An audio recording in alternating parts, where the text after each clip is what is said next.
Professor ABC. I am a Nigerian trained geographer who applied for an MSc program at the Department of ABC in Canada. I want to know if you are willing to supervise my intended thesis titled blah blah blah, and I'm open to any form of adjustment or change on the topic. Thank you. Awaiting your response. And he said, I don't know why I did not get any response so far. And I said, well, if I'm the one, I won't give any response either because this email, a cold email, an unsolicited email, is not well crafted to elicit a response from any busy professor, any professor at all globally. Now, in this video, I will show you how to write an email, a cold email as it is called, that will get a response from a professor anywhere in the world. Welcome to Scholarship Gen, and I'm happy to have you here. My name is Emmanuel Eze, your Scholarship Gen guide. If you are yet to subscribe to my channel, please click on the subscription button. Subscribe to my channel and click on the notification bell so that as soon as I upload the latest video, you will get an alert and follow up with the recent topic I have to discuss. What is a cold email? A cold email is an introductory mail to a professor you have never met, a researcher you have never met, whose research interests align with yours, and you will want to consider you for a position or a place in his lab or in a department.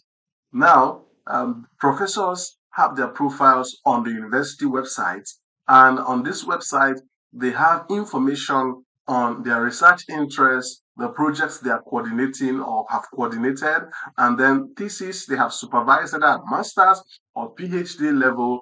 And this becomes your first step, first shot at writing the right email. Because if you write a letter to a professor ABC who is in a different research interest, who has a different research interest from your own interest, that will already be going off the track. And so it is your first assignment to determine the professors in the field, in the university you have decided to go before going ahead to write this mail. At this point, I will say it is very necessary to make your email personal to each of the professor. It means that you have identified 50 professors in your field in different universities and you're ready to send an email. You don't just go and use you don't send all the email at a go and say, okay, shortcut, and then dump all the emails in the CC or in the BCC box and send to all of them at once. No, you personalize the email where you address each professor by their appropriate title and by their last name. So it means that if you want to address me as a professor, for example, my name is Emmanuel Eze, you address me as Dear Professor Eze and not Dear Professor Emmanuel. You must understand that a title has to go with the last name. So this is the first thing to do. Send a personalized email to all professors you have identified, not just a mass email, a bulk email to all the professors at once. No, it has to be personalized. This is one mistake many people make by sending bulk email, mass email, at once to many professors across the world and waiting for a response. You may never get a response because if you just say, Dear Professor, and you continue writing, well, you can be any professor. It's not to me. So I do not have to look at it at all beyond the first line of Dear Professor. But when you say, Dear Professor Eze, then it's okay. This mail is it's intended for me. And let me quickly look through what he has to say, he or she has to say. And this is one way to get a professor to read your email and then choose either to reply or not to reply. The next things I will say in the video will also elicit a response from the professor if you do it right. And what would be the next thing after the correct address, um, um, the correct introduction or the correct salutation to your email, your cold email? The next will be to give a sentence or two of who you are. My name is Emmanuel Eze, a graduate of ABC, of course, university, and then with special interest in this and that. It must be clearly stated short. You don't start your email by saying, I hope you're well, I hope your family is fine, I hope you're doing okay today. That is a waste of time. You go straight to introducing yourself in not more than 3 sentences. My name is ABC, and I graduated from ABC. Probably, if you want to add with CGPA in brackets, and then my interest is in ABC. This makes the first start short, simple, and straightforward. And at a glance, the professor will look at the important information on who you are. After introducing yourself in the first 2, 3 sentences, the next will be to state the purpose of your email. Why are you contacting them? And the purpose must be specific, must be relatable enough. It's not just I'm contacting you to be my supervisor. Good, that's straight ahead, but there must be a reason why. Like the children will always ask why, but why? Then you start with how you came across his um how you came across um, his profile, for example. Have you been doing a lot of searches lately? Or have you read a journal article? Have you read a manuscript online? Have you read something that he published? Or you just, went straight ahead to the school website? You just give a sentence of how you found him. And then you go ahead to talk about what he is doing that interests you and what you want to do that is related to what he's currently doing or what he has the plans to do. So you want to look at how both of you are a fit because you're not just meaning the professor to supervise you and you alone will be benefit you alone will benefit from the relationship. This is a mutual relationship.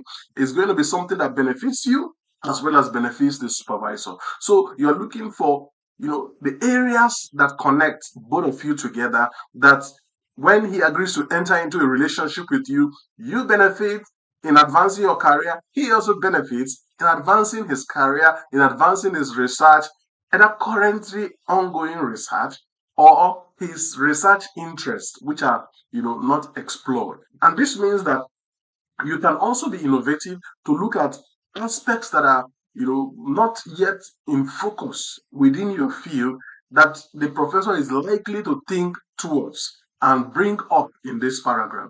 This paragraph should not also be long. Generally your email should be short and minimum in some in a few amount of words. I don't want to give a benchmark that will keep the attention of the professor to read through to the very end and then decide either to look at your attached documents for further information, which I will come to later, and then give you a response.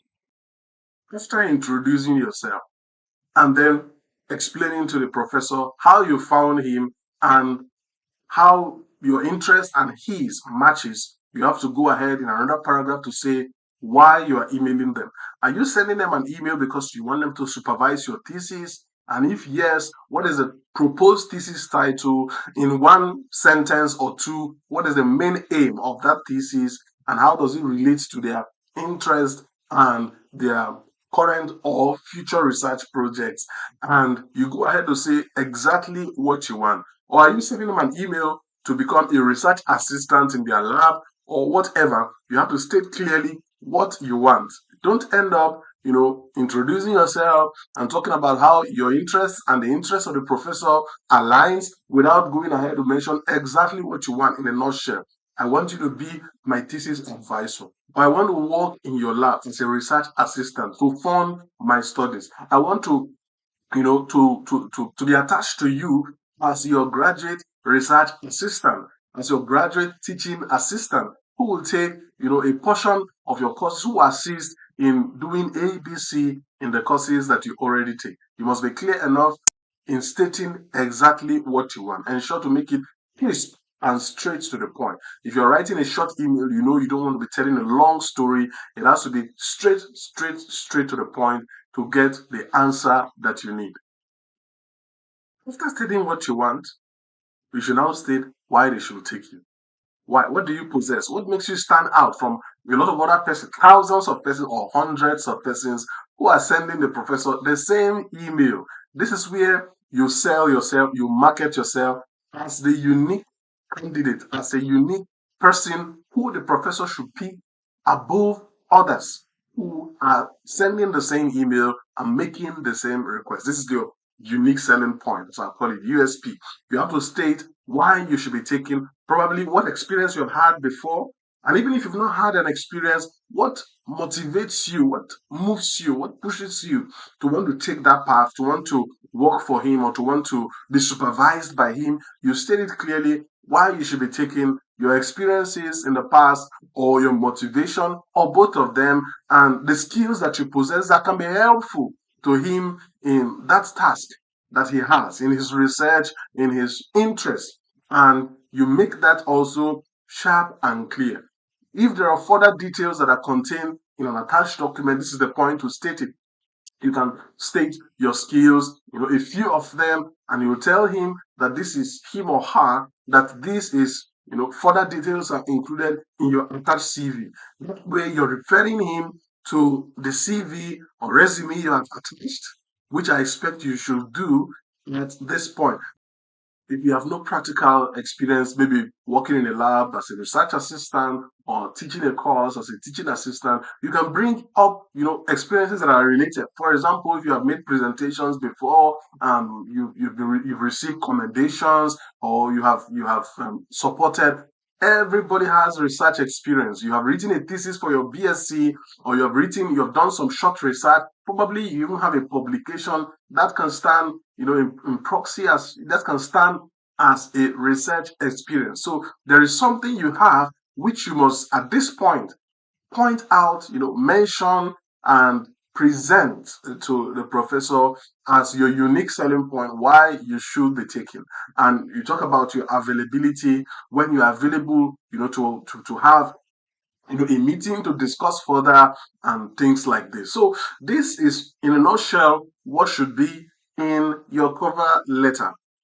And in sending this cover letter, it is always advised to attach your CV or resume, as it may be called, and then your transcripts, which show the subjects, the courses you have taken, and your final grade. To give an insight into what you might have been exposed to, and if you are a fit for the professor's research and for the professor's lab or research group, and so on and so forth. So, in a nutshell, before clicking the send button, you must review the email. Ensure that you have addressed the professor appropriately.